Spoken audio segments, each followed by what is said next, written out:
Graça e paz.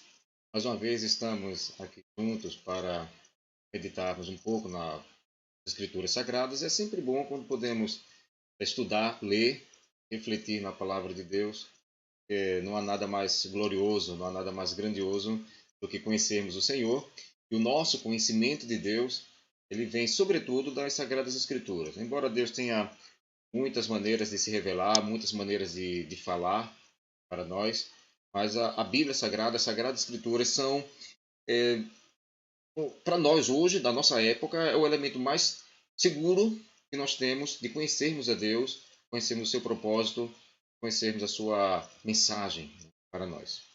Hoje nós vamos estudar dois profetas. Estamos na fase final do estudo dos profetas e temos do Antigo Testamento, né, faltam três profetas, que são chamados profetas pós-exílicos. Profetas Ageu, Zacarias e Malaquias, mas seria muito conteúdo trabalharmos esses três profetas em uma única vez. Então, hoje nós vamos ver o profeta Ageu e Malaquias, e no próximo estudo a gente vê o profeta Zacarias. Nós vamos orar ao Senhor, nesse momento. Vamos orar, vamos nos colocar diante de Deus, para que Deus venha nos conduzir, venha nos iluminar, né? E venha nos fazer compreender a sua palavra. Vamos orar nesta hora.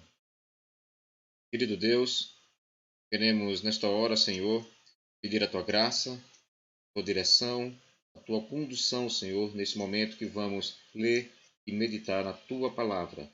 Tu, Senhor, inspiraste teus filhos para produzir esse texto, ou que melhor, tu usaste teus filhos para produzir esse texto inspirado.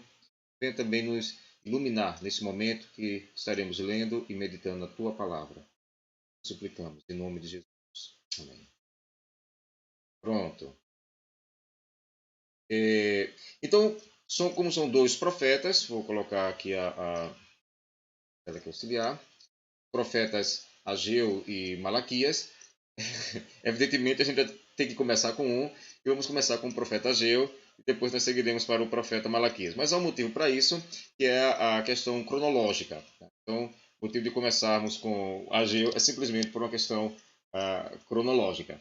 E como eu sempre tenho dito, para nós entendermos a mensagem do profeta, temos que entender o contexto histórico no qual o seu ministério foi exercido, no qual a sua mensagem foi transmitida. Então é com isso que nós vamos começar, resgatando o contexto histórico do profeta Ageu e também do profeta Malaquias.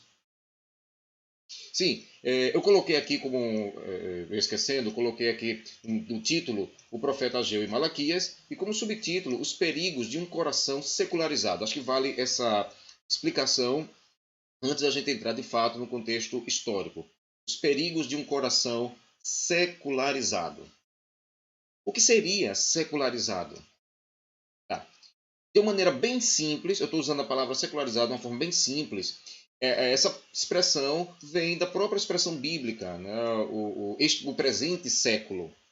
Então, secularização diz respeito a uma postura do ser humano de dar mais atenção, mais preocupação às coisas do presente século do que às coisas do século vindouro. Né? Ou seja, dar mais atenção às questões dessa nossa vida terrena, deste mundo, do que às coisas do mundo por vir, né, do reino de Deus. Então, a secularização é um fenômeno que cresceu na era moderna, desde o início da era moderna, tem crescido. O Renascimento, ali no final da Idade Média, início da Era Moderna, o Renascimento ele vai estimular esse interesse humano pela vida secular, e à medida em que as condições humanas vão melhorando, vão se aperfeiçoando com a tecnologia e tal, o coração humano vem se tornando cada vez mais secularizado, ou seja, mais atento às questões do presente século, às questões deste mundo, às questões dessa vida terrena, e menos preocupado com as questões de Deus, com as questões religiosas, com as questões espirituais, com as questões da era por vir. Então, é nesse sentido que estou trabalhando a ideia do secularizado, os perigos de um coração secularizado. E a gente vai ver que essa questão da secularização não é uma coisa só da era moderna. Já na época dos profetas, ali no Antigo Testamento, na Antiguidade, havia esse risco da secularização, ou seja, de dar uma maior atenção, uma maior preocupação às coisas do presente século, às coisas deste mundo, do que as coisas de Deus, as coisas da era por vir. Então, os perigos de um coração secularizado. É assim que nós vamos trabalhar os profetas Ageu e Malaquias. Pois bem, então, olhando aqui o contexto histórico, como havia dito, então estamos no período pós-exílico. O que significa período pós-exílico?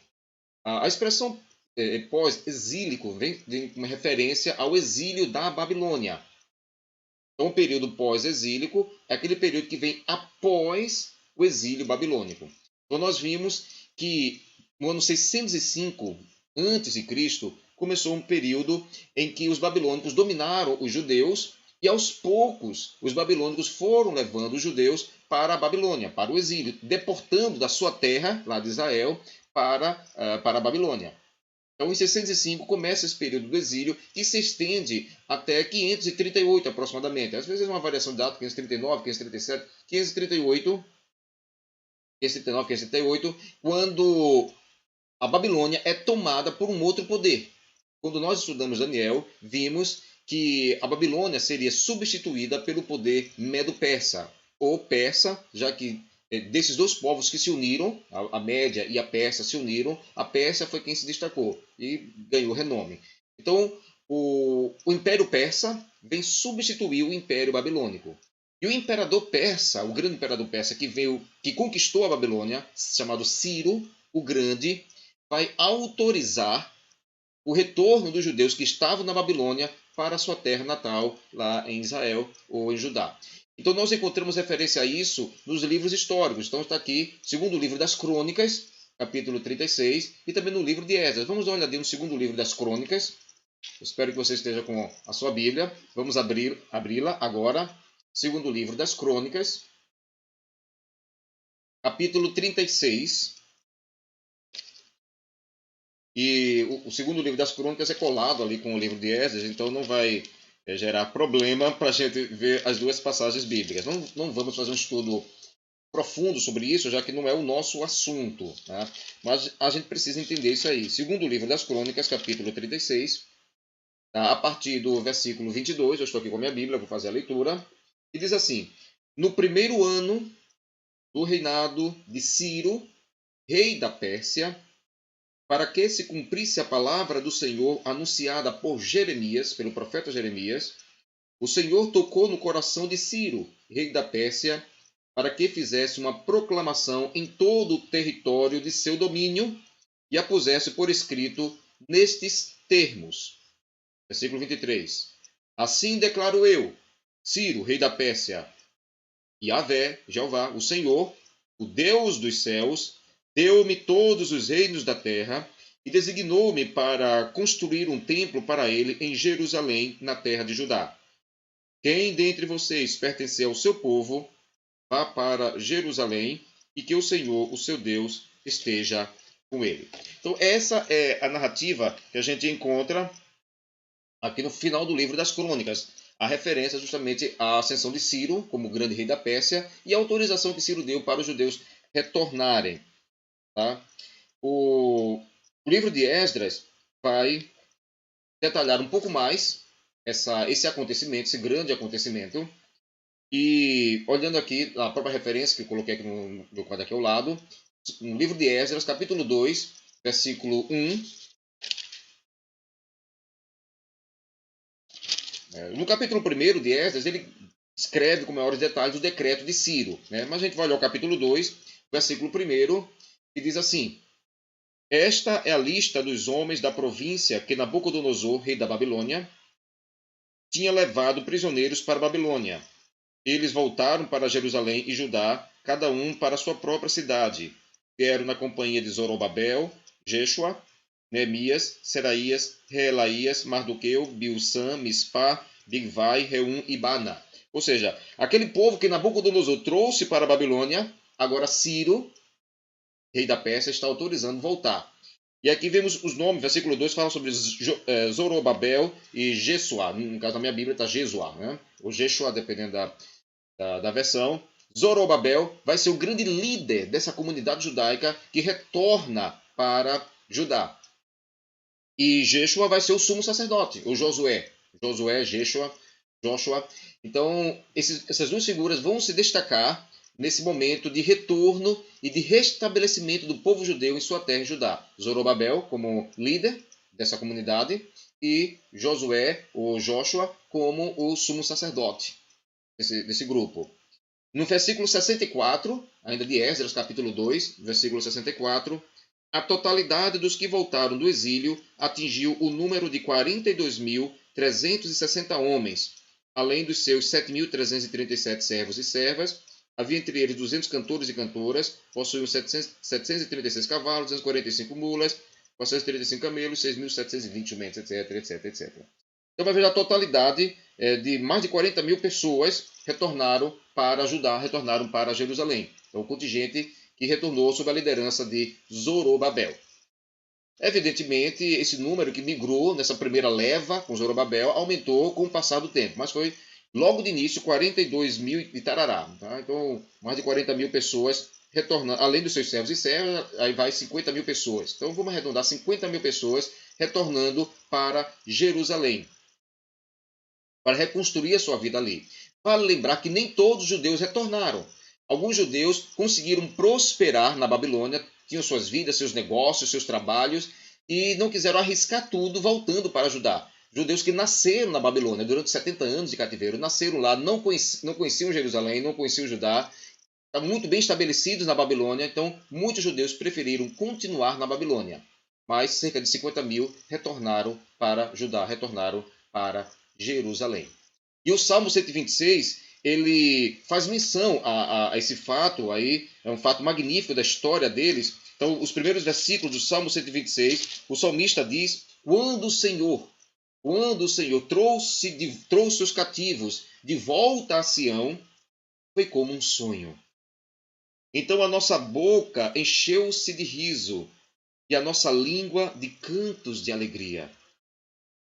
Até nas outras nações se dizia: o Senhor fez coisas grandiosas por este povo. Sim, coisas grandiosas fez o Senhor por nós, por isso estamos alegres. Então esse canto faz referência a esse retorno. Quando o Senhor trouxe de volta os cativos para Sião, foi como um sonho, não parecia realidade. A nossa boca encheu-se de riso, a nossa língua de cantos de alegria.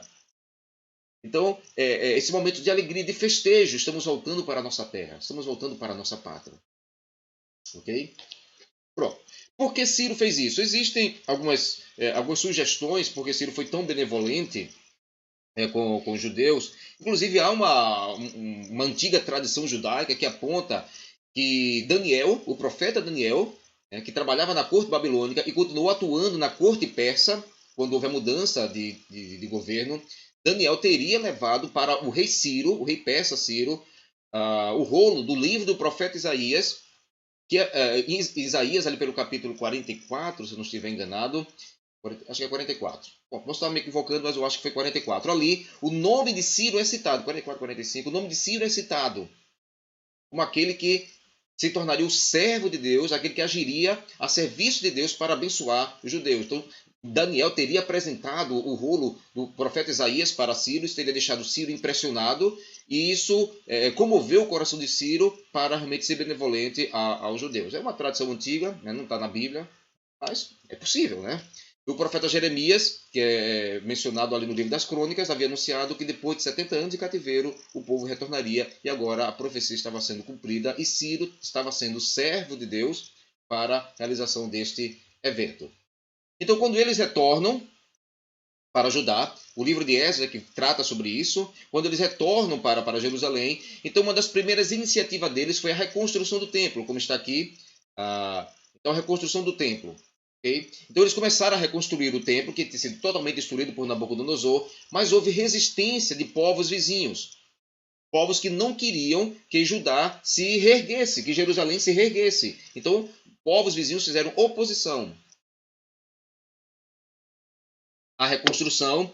Isso fez com que os judeus tivessem que paralisar as obras da reconstrução do templo. As obras foram paralisadas. Então, tem aqui as referências, e depois de um bom tempo parada, os judeus que estavam ali estabelecidos na Babilônia, perdão, estavam estabelecidos em Jerusalém, então se acomodaram, começaram a construir suas próprias vidas, reconstruir suas vidas, e aí o templo foi deixado de lado, foi esquecido. E aí passaram a ter uma preocupação exclusivamente com as suas vidas cotidianas, né? Suas vidas seculares, digamos assim. Então vamos dar uma olhadinha em Esdras, capítulo 5. Esdras, capítulo 5. Já se encontra ali uma referência ao ministério de Ageu e de Zacarias. Né? Voltando ali para Esdras. Esdras não foi desse tempo, Esdras foi de uma época posterior, mas Esdras está aqui escrevendo sobre o que aconteceu nesse período. Então, Esdras, capítulo 5, e no versículo 1 e 2, é dito o seguinte, ó. Ora, o profeta Ageu e o profeta Zacarias, descendente de Ido, profetizaram aos judeus de Judá e de Jerusalém, em nome de Deus de Israel, que estava sobre eles. Então Zorobabel, filho de Salatiel, e Jesua, filho de Josadaque, começaram a reconstruir o templo de Deus em Jerusalém, e os profetas de Deus estavam com eles e os ajudavam. Então veja, depois da paralisação, que o povo se acomodou, relaxou, esqueceu a reconstrução do templo, então Deus usou o profeta Ageu, usou o profeta Zacarias, que a gente vai estudar na próxima semana, usou esses dois profetas para despertar o povo, despertar o governador Zorobabel, o líder Zorobabel, para retomarem a obra. Para retomar. E é isso que a gente vai ver daqui a pouco. Então, no capítulo 6 de Esdras, capítulo 6, versículo 14 e 15, outra referência a esses profetas, 6,14. Dessa maneira, os líderes dos judeus continuaram a construir e a prosperar, encorajados pela pregação dos profetas Ageu e Zacarias, descendente de Ido. Eles terminaram a reconstrução do templo conforme a ordem do Deus de Israel e os decretos de Ciro, de Dario e de Artaxerxes, reis da Pérsia. O templo foi reconstruído no terceiro dia do mês de Adar, no 6º ano do reinado do rei Dario. Okay? Pronto, então, Ageu e Zacarias vivem nesse período, no período do retorno para Jerusalém, para Judá. Então, ali, em torno do ano 538, isso aqui, 538 a.C. Então, é a época de Ageu e Zacarias, a época do governador Zorobabel, do sumo sacerdote Jósua. E depois da época deles, o que houve a época de Esté, eu coloquei até aqui só para enriquecer, a época de Esté, no ano 480 aproximadamente, 480 a.C., então, ó, 1538, a época do retorno. Então, em 480 a.C., a época de Esté, então 60 anos depois, aproximadamente. E a época de Esdras e Neemias vai se dar no finalzinho do Antigo Testamento, ali entre os anos 450 e 430 a.C., e Malaquias vai trabalhar nesse período aqui. Então, Malaquias foi o último profeta do Antigo Testamento. Hoje a gente vai ver Ageu e Malaquias. E Zacarias, devido ao seu grande conteúdo, a gente deixa para estudar sozinho na próxima semana. Então, Ageu, ali pelo ano 540, aproximadamente, antes de Cristo, e Malaquias pelo ano ali 450, 440 antes de Cristo, 100 anos depois. Então, a diferença de tempo entre Ageu e Malaquias é cerca de 100 anos. Bom, espero que esteja tudo claro. Qualquer dúvida podem fazer, né? Pois bem, então vamos para a mensagem do profeta Ageu. Agora vamos abrir no livro do profeta Ageu. Eu coloquei aqui como tema para Ageu, digamos assim, não como tema, mas como um resumo da mensagem do profeta Ageu, uma mensagem pequena de apenas 2 capítulos, mas coloquei como resumo para a mensagem dele um texto que não é da autoria dele, que é da autoria de Jesus. Não sei se está pequena a letra aqui, vou aumentar um pouco. Pronto, para facilitar a leitura. Então, eu coloquei aqui uma passagem de Jesus, mas que tem a ver com a mensagem do profeta Ageu. Busquem em primeiro lugar o reino de Deus e a sua justiça, e as demais coisas lhes serão acrescentadas. Então, palavras ditas por Jesus para combater justamente essa tendência secularizante das pessoas, que na época de Jesus, ou seja, não fiquem preocupados demais com as coisas da presente vida. Olhem as aves, elas não plantam, mas Deus alimenta. Olhem as flores no campo, Não produzem roupa, mas são mais bonitos, as flores são mais bonitas do que as roupas mais finas que Salomão utilizou, porque Deus cuida. Então Jesus lembra aqui. Então deem prioridade às coisas de Deus, deem prioridade ao reino de Deus, deem prioridade à justiça, ou seja, uma vida justa, uma vida reta. E as demais coisas Deus vai acrescentar. Então, foi o que Jesus ensinou e é o que Ageu vai comentar aqui. Então, vamos abrir no livro do profeta Ageu. Os dois capítulos trazem praticamente a mesma mensagem. Então eu destaquei aqui alguns trechos do profeta Ageu, a maior parte do capítulo 1 e um trecho aqui do capítulo 2, que resume a mensagem de Ageu. Então o que a gente encontra aqui em Ageu? O povo não priorizava a construção do templo. Ageu vai fazer essa acusação. Então, no livro do profeta Ageu, capítulo 1, versículo 2, está dito ali. Vale lembrar que já no versículo 1, Ageu faz referência aqui a Zorobabel como governador e ao sumo sacerdote Josué, ou Joshua. Então, 1:1. No primeiro dia do 6º mês do 2º ano do reinado de Dario, rei da Pérsia, a palavra do Senhor veio por meio do profeta Ageu ao governador de Judá, Zorobabel. Governador de Judá, Zorobabel, filho de Salatiel, e ao sumo sacerdote Josué, filho de Jeozadaque, dizendo. Então, Ageu vai direcionar sua palavra aos líderes, ao governador Zorobabel e ao sumo sacerdote Josué, ou Joshua. E a palavra foi: assim diz o Senhor dos Exércitos, este povo afirma, ainda não chegou o tempo de construir a casa do Senhor. Ou seja, as pessoas estavam adiando a construção da casa. Quando eles retornaram da Babilônia para Jerusalém, estavam muito animados. Então, nós vamos reconstruir. Vamos. E começaram realmente a obra, botaram os alicerces, estavam muito empolgados em fazer a obra, botaram os alicerces do templo. Mas aí veio a oposição, os povos vizinhos fizeram resistência, então eles foram obrigados a parar. Não foi nem culpa deles, eles foram obrigados a parar a construção. Só que aí se acomodaram e começaram a investir toda a sua energia, investir todo o seu tempo exclusivamente em suas próprias vidas. E o templo de Deus foi deixado de lado. Ou seja, estavam investindo em casas cada vez mais bonitas, e a casa de Deus, e o templo esquecido. Não é que estava mal construído, que não estava construído. Parou a obra e não quiseram mais retomar. E aí, quando alguém dizia, não, acho que devemos retomar, então o povo fala, não, ainda está cedo, ainda não é tempo, ainda não chegou o tempo de reconstruir a casa do Senhor. Ainda tem muita gente que é contra, os povos vizinhos ainda são contra, não é o momento, vamos esperar um pouquinho mais. Mas, na verdade, esse vamos esperar um pouquinho mais era apenas uma tentativa de justificar um descaso para com o templo de Deus. Então, ou seja, havia uma grande preocupação com as questões da vida de cada um e a questão religiosa, que sem o templo, várias atividades religiosas não poderiam ser feitas, de acordo com a lei de Moisés, não estavam sendo feitas, embora eles pudessem reconstruir o templo para que fossem feitas, não se preocupavam em fazer, porque a preocupação deles estava apenas em suas vidas particulares, em suas vidas seculares. Preocupado apenas com as questões do dia a dia e não com as questões de Deus. Entendem? Secularismo. Ou seja, eles estavam com o coração secularizado. Esse povo, foi a acusação de Deus através do profeta Ageu. Esse povo continua afirmando, ainda não chegou o tempo de reconstruir a casa do Senhor. Então o povo priorizava suas vidas seculares. Versículo 3. Por isso, a palavra do Senhor, estou lendo aqui no 3, a palavra do Senhor veio novamente por meio do profeta Ageu. Acaso é tempo de vocês morarem em casas de fino acabamento, enquanto a minha casa continua destruída? Ou seja, eles estavam preocupados com o porcelanato da casa deles, estavam preocupados com,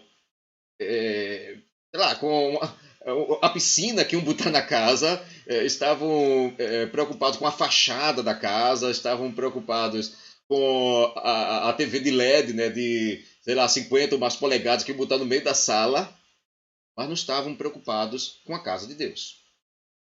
Acaso é tempo de vocês morarem em casas de fino acabamento, enquanto a minha casa continua destruída? Ainda estava lá, nos alicerces apenas. Parou. E não retomaram mais.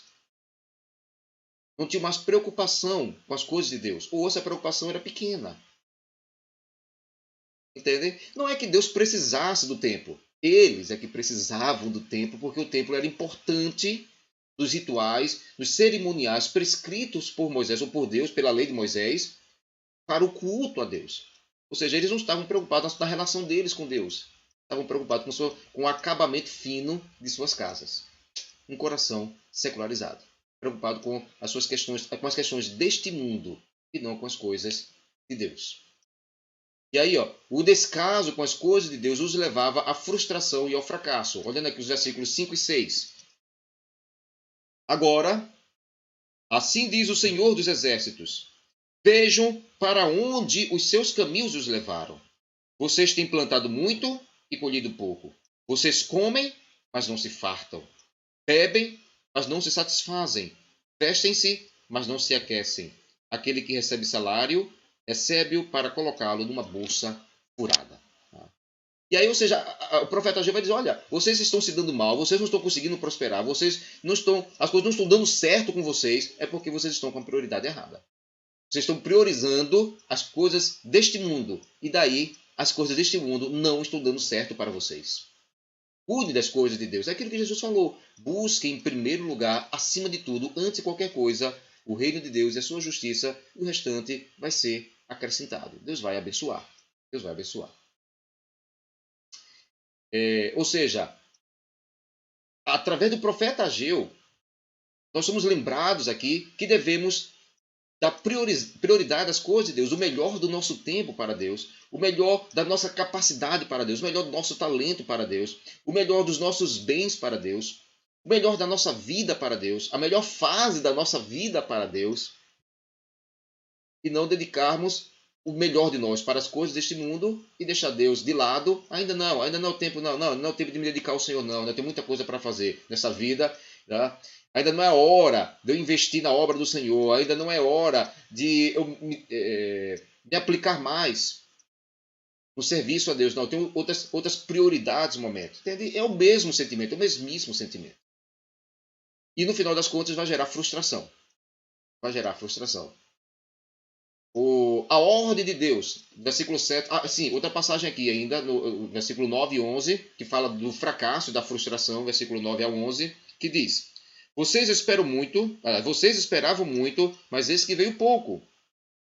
E o que vocês trouxeram para casa, eu dissipei com um sopro. E por que eu fiz isso? Pergunta o Senhor dos Exércitos. Por causa do meu templo, que ainda está destruído, enquanto cada um de vocês se ocupa com a sua própria casa. Por isso, por causa de vocês, o céu reteve o orvalho e a terra deixou de dar o seu fruto. Nos campos e nos montes provoquei uma seca que atingiu o trigo, o vinho, o azeite e tudo mais que a terra produz. E também os homens e o gado. O trabalho das mãos de vocês foi prejudicado. Eu não estou abençoando, porque vocês não querem minha bênção. Vocês querem fazer sozinhos. Querem se virar sozinhos. Não querem a minha ajuda. Se quisesse minha ajuda, então davam mais atenção a mim. Tinham tempo para mim. E aí, a ordem que Deus dá, versículo 7 ao 8. Assim diz o Senhor dos Exércitos: vejam para onde os seus caminhos os levaram. Subam o monte para trazer madeira. Construam o templo para que eu me alegre e nele seja glorificado, diz o Senhor. Construam, a ordem de Deus é: construam o templo. Se esforcem, vão trabalhar para isso. Ou seja, vão dar atenção às minhas questões. Vão dedicar tempo para mim, dedicar energia, esforço. Se dediquem para mim. Vocês é que vão ser abençoados no final. Vai fazer toda a diferença para vocês. E Deus faz uma promessa de um futuro esplendoroso. Capítulo 2, versículo 6 ao 9. A última passagem de Ageu que a gente vai ver aqui, 6 ao 9.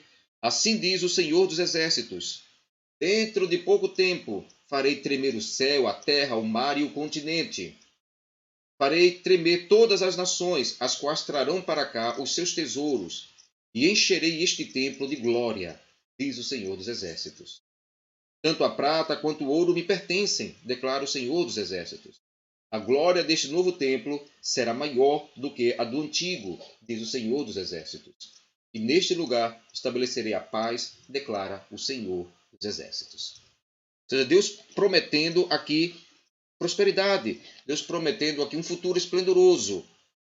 Mas a chave para esse futuro esplendoroso estava em um coração dedicado a Deus. Tirar esse coração secularizado, um coração preocupado com as coisas deste mundo, um coração que priorizava as coisas deste mundo no presente século, trocar esse coração por um coração dedicado a Deus, um coração entregue a Deus, um coração que se alegra em dar o melhor de si para o Senhor. Conta aqui a palavra do profeta Ageu, lembrado, reiterado e reforçado por Jesus: busquem em primeiro lugar o reino de Deus e a sua justiça, e as demais coisas lhe serão acrescentadas. Amém? Então, o profeta Ageu, nós não terminamos tudo, terminamos apenas o profeta Ageu. Então, lembrando que a distância de tempo entre Ageu e Malaquias é cerca de 100 anos, quase 100 anos, né? Digamos assim, Ageu está em 500, está em, perdão, 500 e, não, 500 não, 420, 420. 420 foi a época de Malaquias.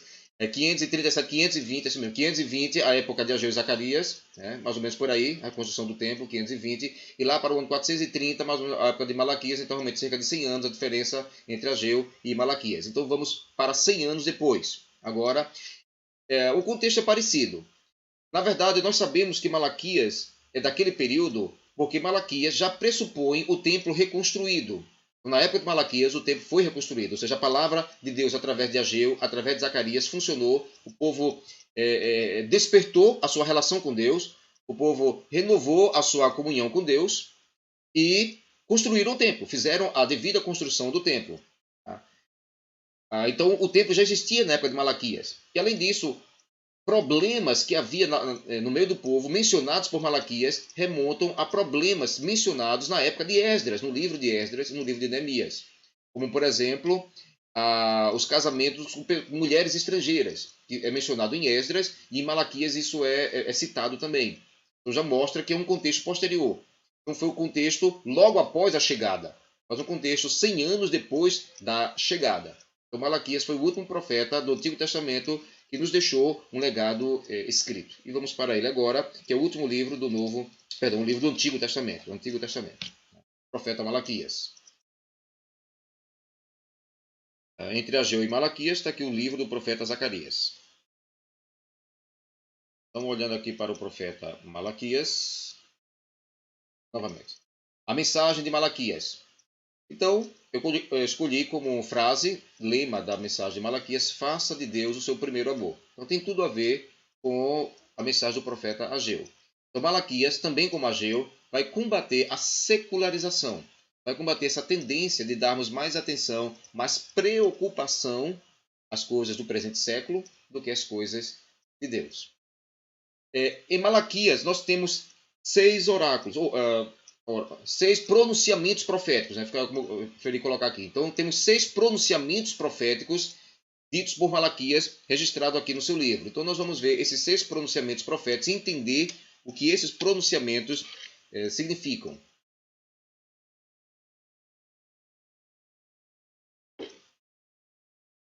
O primeiro pronunciamento profético tem como objetivo lembrar o amor de Deus pelo seu povo. Deus ama o seu povo.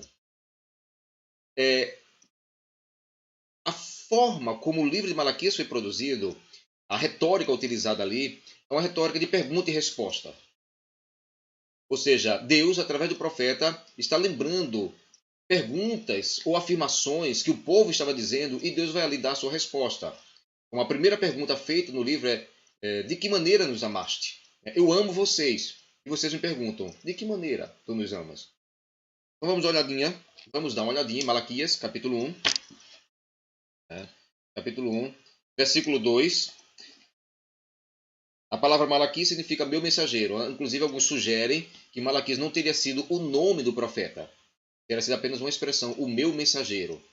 Mas é possível que Malaquias tenha sido o nome realmente dele. E como era muito comum, Israel, os nomes têm significado. Cada nome tem o seu próprio significado. Então, o significado de Malaquias é o meu mensageiro.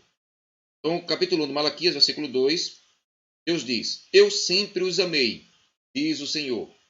Mas vocês perguntam: de que maneira nos amaste? seja, havia um questionamento, uma dúvida, havia um ceticismo, melhor dizendo. Havia um ceticismo, uma descrença do povo em relação ao amor de Deus. Por que essa descrença? Porque eles estavam em uma situação muito aquém daquela situação gloriosa que eles viveram na época de Davi, Salomão e de vários outros reis de Israel. Então, eles não tinham autonomia, embora assim tivesse uma autonomia parcial, mas eles eram uma província do Império Persa. O rei persa dominava sobre eles, embora não fosse uma dominação opressora, tá? Mas eles não eram uma nação independente, era uma província do Império Persa. Os povos vizinhos ali, edomitas, edomitas não, mas já estavam bem, mas assim, os samaritanos, os edomitas eram mais enfraquecidos nessa época, mas os samaritanos eram uma grande força de oposição aos judeus ali que estavam em Jerusalém. Outros povos também se levantaram. Então, havia uma oposição que mostrava uma condição de fragilidade para o povo judeu. Então, alguns chegaram à seguinte conclusão: Deus nos ama, não. Se ele nos amasse, ele não teria permitido, se ele nos amasse, ele não teria permitido que isso acontecesse conosco, que nós estivéssemos nessa condição humilhante. Na verdade, eles não conseguiam olhar para si mesmos. Eles não conseguiam ver que eles assim, o povo, tinha sido a causa de todo esse caos. Porque, na verdade, o que eles estavam vivendo ali foi consequência de toda uma série de pecados, transgressões, erros, falhas que eles produziram durante séculos. Eles cavaram o próprio poço no qual eles mergulharam, só que eles não eram capazes de enxergar isso. Não eram capazes, que eles é que tinham destruído a si mesmos. E aí culpavam Deus. Deus é o culpado de sermos assim. Se eu estou sofrendo, se eu estou passando por essa situação difícil, a culpa é de Deus. Esse é o propósito de Deus, nos humilhar, nos maltratar, nos castigar. Então, eles estavam pensando dessa forma. Lançavam para Deus a culpa que era deles. Como não queriam assumir a culpa, então procuravam um culpado. Deus é o culpado. A culpa é de Deus. Ele é que quer nos humilhar. Ele não nos ama mais. Entendeu? Então havia Deus afirma aqui: eu sempre os amei. Mas vocês me perguntam: de que maneira nos amaste? Que amor é esse? Aí Deus diz: olha, eu amo sim vocês. Apesar de tudo, Deus vai responder aqui, né, nos versículos seguintes: apesar de tudo que vocês fizeram, mas vocês estão aí, estão preservados. Eu tive misericórdia de vocês. Mas vejam outros povos, aí vai falar dos edomitas. Né? Os edomitas são arrasados. Foram arrasados pelos babilônicos e estão arrasados até hoje. Vocês não. Vocês estão reconstruídos aí. Não é aquela existência gloriosa da época de Davi e Salomão, mas estão aí de pé. Por quê? Porque eu continuo amando vocês. Apesar do pecado de vocês, eu continuo amando vocês. Então, eles não eram capazes de perceber que estavam sendo abençoados com a misericórdia de Deus. E ao contrário, tentavam culpar Deus pela condição deles, em vez de agradecer pela misericórdia do Senhor. Então, o primeiro pronunciamento profético foi nesse sentido. Deus reiterando para eles: eu amo vocês. Eu amo vocês. O segundo pronunciamento profético, tá? Deus deseja adoração sincera. Vai do versículo 6 aqui até o capítulo 2, versículo 9. Deus deseja adoração sincera. E aí, vamos dar uma olhadinha no capítulo 1, aqui no versículo 6. Versículo 6. O filho honra o seu pai. Deus falando através do profeta Malaquias. O filho honra seu pai e o servo o seu senhor. Se eu sou pai, onde está a honra que me é devida? A honra que vocês deveriam me dar. Ou seja, vocês não estão me dando honra. Vocês não estão me honrando. Onde está a honra que me é devida? Se eu sou Senhor, onde está o temor que me devem? Pergunta o Senhor dos Exércitos. Vocês, sacerdotes. Pergunta o Senhor dos Exércitos a vocês, sacerdotes. São vocês que desprezam o meu nome. São vocês que desprezam o meu nome. Vocês, sacerdotes. Mas vocês perguntam: de que maneira temos desprezado o teu nome? De que maneira temos desprezado o teu nome? Então Deus faz uma acusação a eles. Vocês, sacerdotes, veja que aqui é direcionado aos sacerdotes, à liderança religiosa. Vocês, sacerdotes, têm desprezado o meu nome. Vocês têm me desprezado. Vocês não têm dado a honra que eu mereço. Vocês têm me tratado com desprezo. E aí os sacerdotes respondem indignamente: poxa, que história é essa, Senhor? De que maneira temos desprezado o teu nome? Temos feito os rituais, temos feito os sacrifícios. Temos cumprido toda a formalidade, todo o cerimonialismo que devemos cumprir. De que maneira? Eles perguntam, de que maneira temos desprezado o teu nome? E aí Deus responde no versículo 7. Trazendo comida impura ao meu altar. E mesmo assim, ainda perguntam, de que maneira te desonramos? Elas perguntam aos sacerdotes, de que maneira temos desprezado o teu nome? De que maneira te desonramos? Vocês me desprezam e vocês me desonram, trazendo comida impura ao meu altar. Versículo 8. Na hora de trazerem animais cegos para sacrificar, vocês não veem mal algum. Na hora de trazerem animais aleijados e doentes, como oferta, também não veem mal algum. Tentem oferecê-los de presente ao governador? Será que ele se agradará de vocês? Será que os atenderá? Pergunta o Senhor dos Exércitos. Então veja só, os sacerdotes estavam fazendo os rituais.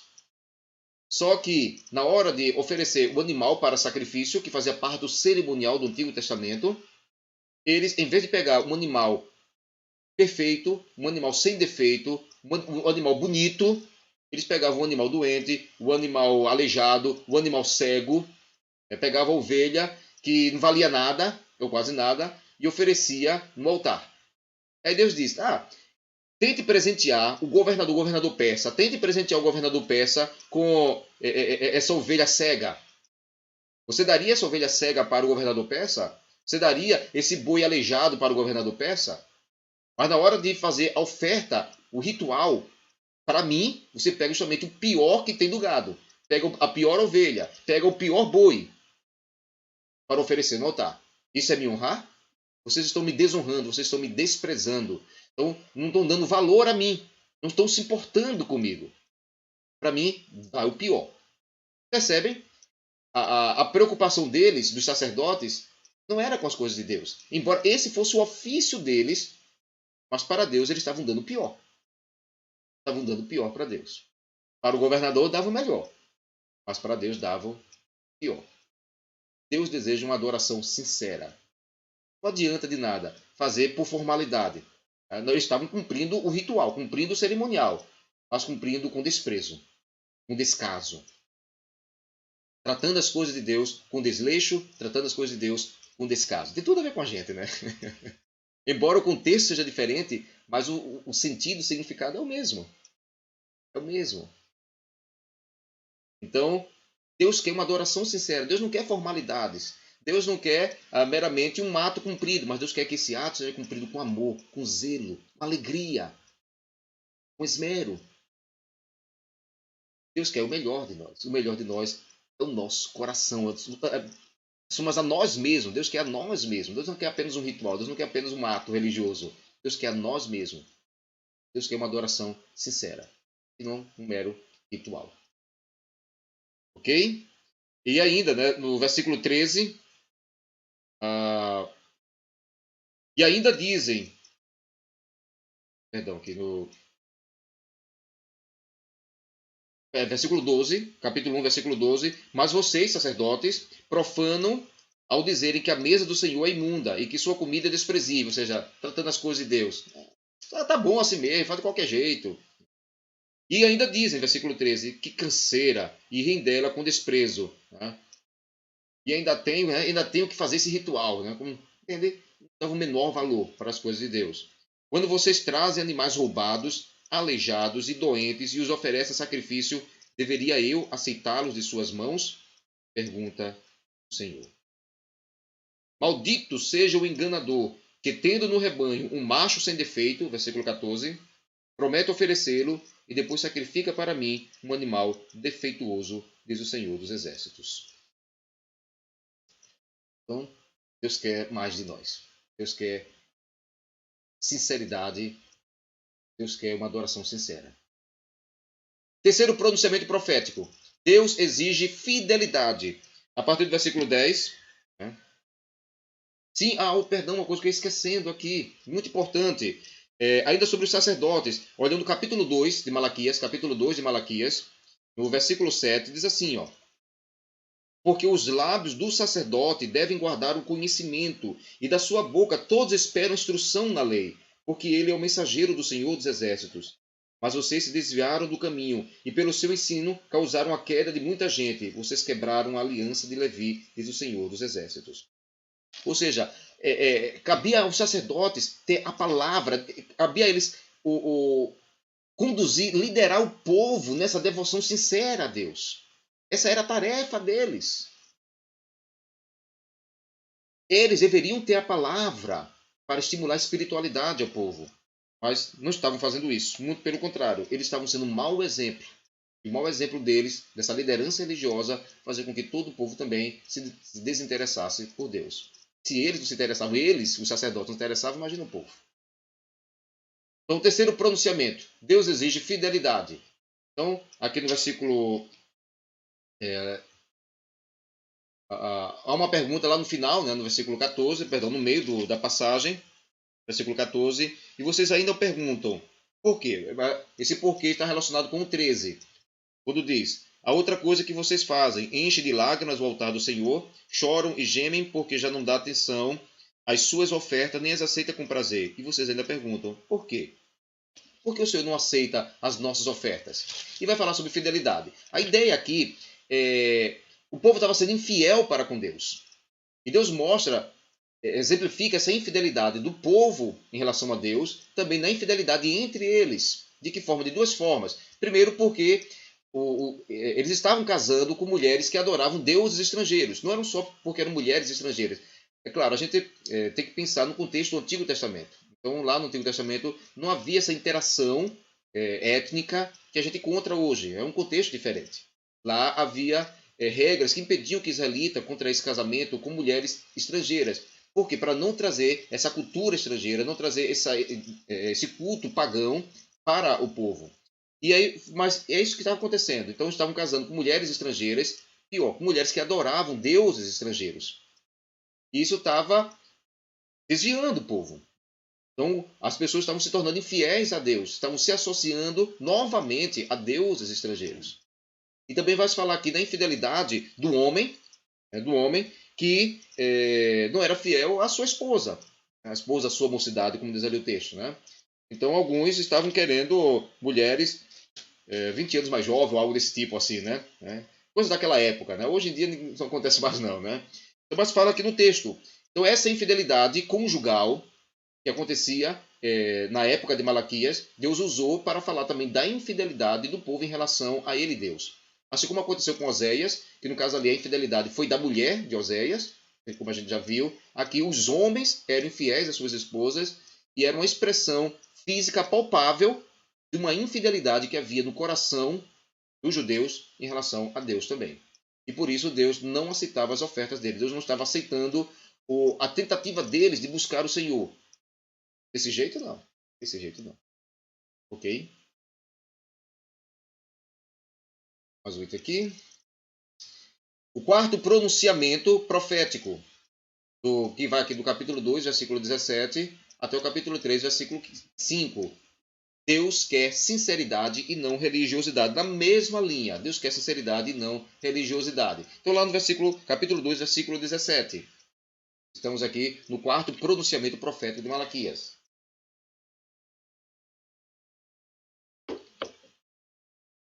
Vocês têm cansado o Senhor com as suas palavras.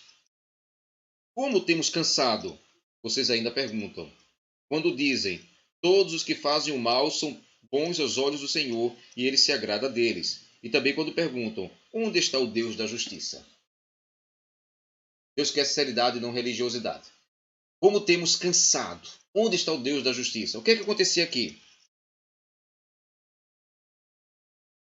A sociedade da época de Malaquias era uma sociedade perversa, era uma sociedade corrompida. Então havia muita gente lá que praticava muitos atos pecaminosos, muita gente que oprimia os mais ricos, os mais poderosos, oprimiam os mais pobres, os mais vulneráveis.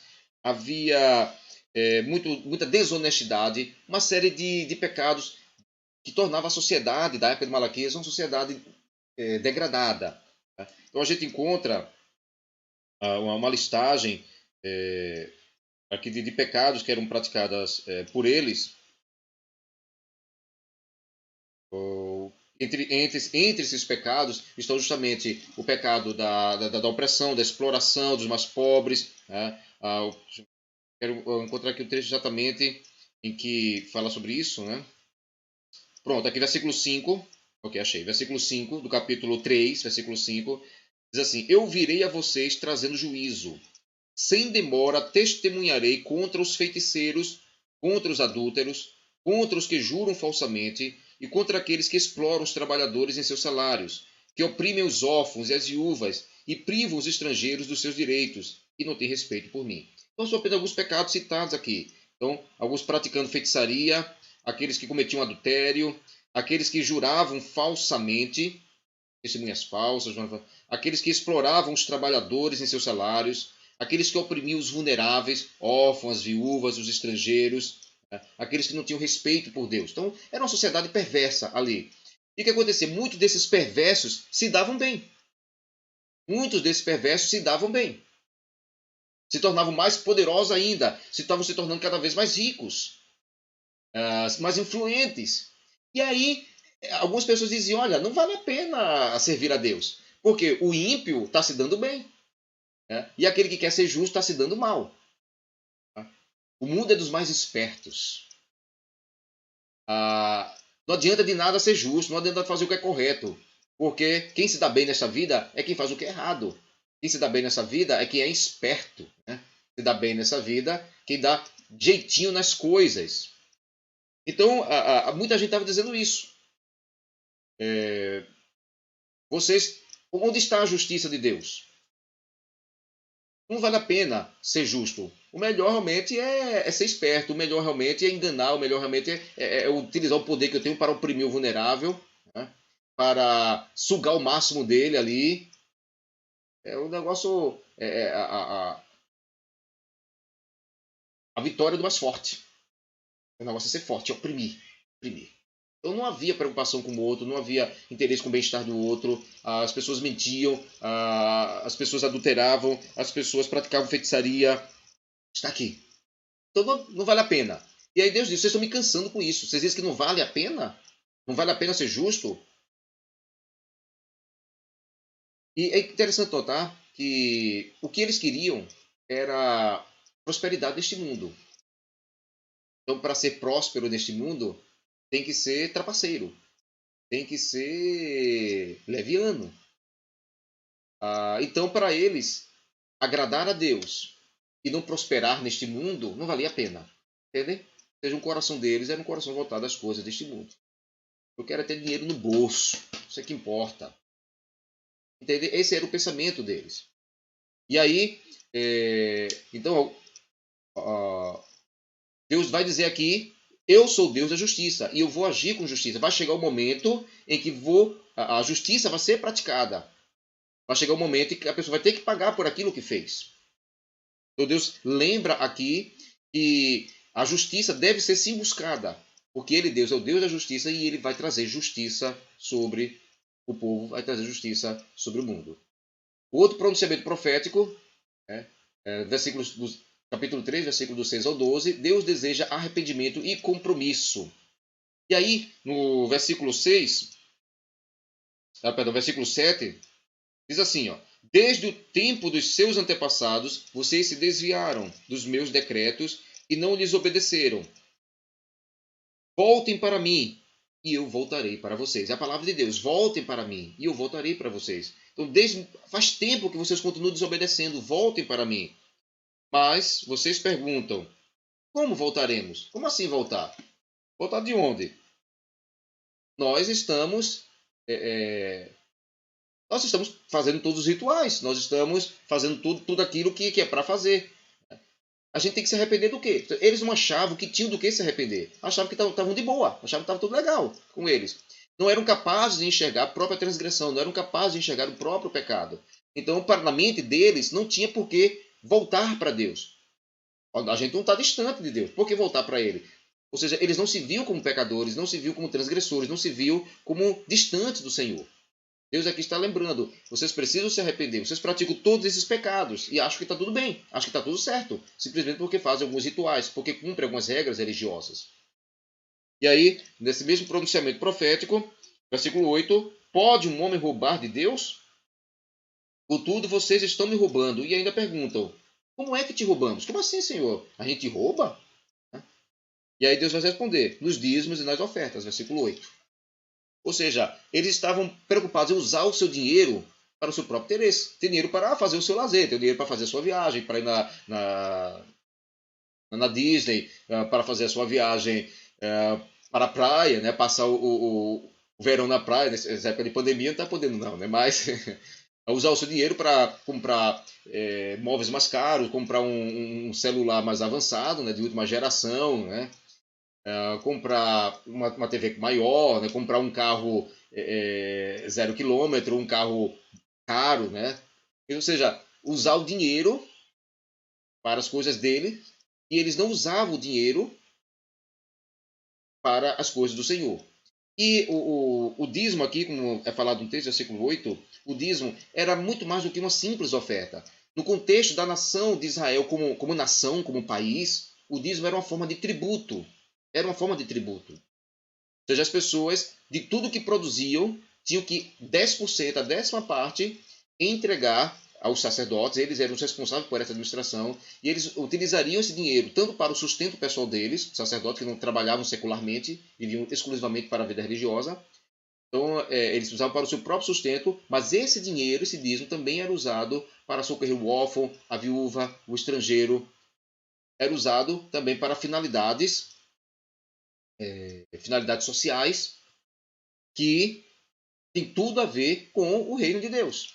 Tem tudo a ver com o reino de Deus. Então, o dízimo não era simplesmente uma oferta, era um tributo que eles tinham que fazer. Só que aí eles não queriam entregar esse dízimo. Eles utilizavam esse dízimo para seus interesses pessoais. E aí Deus disse, vocês estão me roubando, porque isso é para mim, isso me pertence. E tudo que eu dou para vocês, eu exigi que a décima parte vocês têm que me devolver. É meu, para ser usado as minhas coisas, as minhas questões. Okay? Vocês estão me roubando. E ainda perguntam, como é que te roubamos? Estão me roubando os dízimos e nas ofertas. Por quê? A preocupação desse povo não era com Deus, era para com a vida secular. Gastar e investir o dinheiro nas coisas desta vida. E por fim, no sexto e último pronunciamento, Deus julgará justos e ímpios conforme suas ações. Conforme suas ações. E aí, no capítulo 3, versículo 13.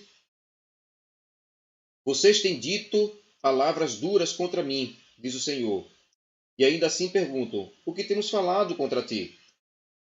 Vocês dizem, versículo 14, vocês dizem, é inútil servir a Deus. O que ganhamos quando obedecemos aos seus preceitos e ficamos nos lamentando diante do Senhor dos Exércitos?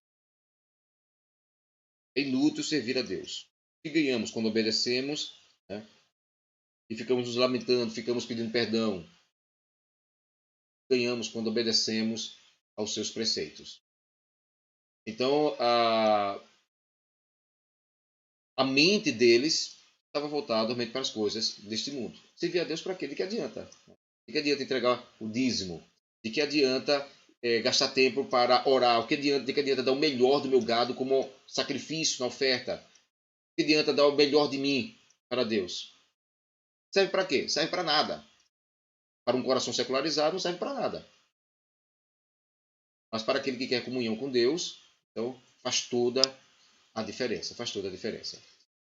Talvez esse desinteresse deles na fidelidade com o dízimo esteja relacionado também com a atitude errada dos sacerdotes. Como os sacerdotes eram levianos, então isso estimulava, ou melhor, isso desestimulava as pessoas também a entregar o dízimo. Vou entregar o dízimo para esses sacerdotes aí, né, para gastarem também de forma leviana. Então veja como as coisas estão intricadas. Uma má gestão do ofício sacerdotal acabava também contagiando as pessoas também para serem maus gestores daquilo que Deus lhe dava. Ou seja, se eu entrego meu dízimo para esses sacerdotes levianos, eles vão usar o dízimo, né, em coisas levianas. Então não vou dar o dízimo. Não justifica, mas explica um pouco desse descaso. Então, de que adianta servir a Deus? De que adianta fazer o que Deus manda? O que eu vou ganhar em troca? Então, isso é reflexo de um coração completamente secularizado, de um coração que já se desligou de Deus, um coração que está simplesmente ligado nas coisas deste mundo, de um coração que acredita que não, orar para quê? Gastar tempo orando para quê? Deus não ouve. Gasta tempo indo para a igreja, fazer o que lá? Melhor estar assistindo, vendo um filme em casa. Vou gastar tempo para evangelizar, para ler a Bíblia, vou gastar tempo para me dedicar ao meu próximo, fazer caridade, vou ajudá-lo de alguma forma. O que eu vou ganhar em troca com isso? Então, um coração completamente secularizado, e esse era o coração das pessoas, e foi isso que tanto Ageu como Malaquias vieram combater, e tentando resgatar as pessoas a uma comunhão com Deus, a uma entrega a Deus, a um ato de rendição ao Senhor. Busquem em primeiro lugar o reino de Deus, a sua justiça, e as demais coisas serão acrescentadas. Façam de Deus o seu primeiro amor. Então aqui nós terminamos nosso estudo. Vamos fazer uma oração para nós encerrarmos aqui, e na próximo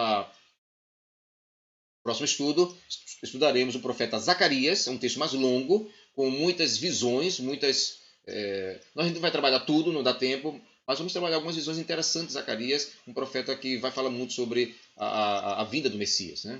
Tem palavras interessantes ali. Vale lembrar que Malaquias termina o seu livro falando sobre o Elias como aquele que haverá de anteceder o dia do Senhor, que foi cumprido com João Batista. Então, João Batista é aquele Elias anunciado por Malaquias que antecederia a vinda do Senhor. Então, são os últimos versículos do livro do profeta Malaquias. Vamos orar encerrando, e até a próxima quinta-feira, estudando o profeta Zacarias. Grandioso Senhor, te louvamos, te agradecemos por tua dádiva, por tua bondade, por tua palavra. Ensina-nos, ó Deus, a dar prioridade a Ti. Ensina-nos, Senhor, a Te servir melhor. Que Tu sejas o primeiro amor em nossos corações. Que Tu sejas, Senhor, o nosso grande amor. E que busquemos, acima de tudo, a Ti, ao Teu reino, a Tua justiça, pois sabemos que todas as demais coisas Tu haverás de acrescentar a cada um de nós.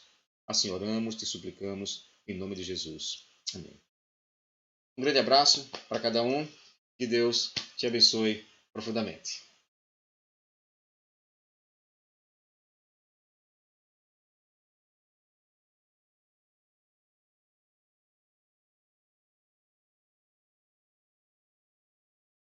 E agora eu quero viver para transmitir esse amor que vem de Ti.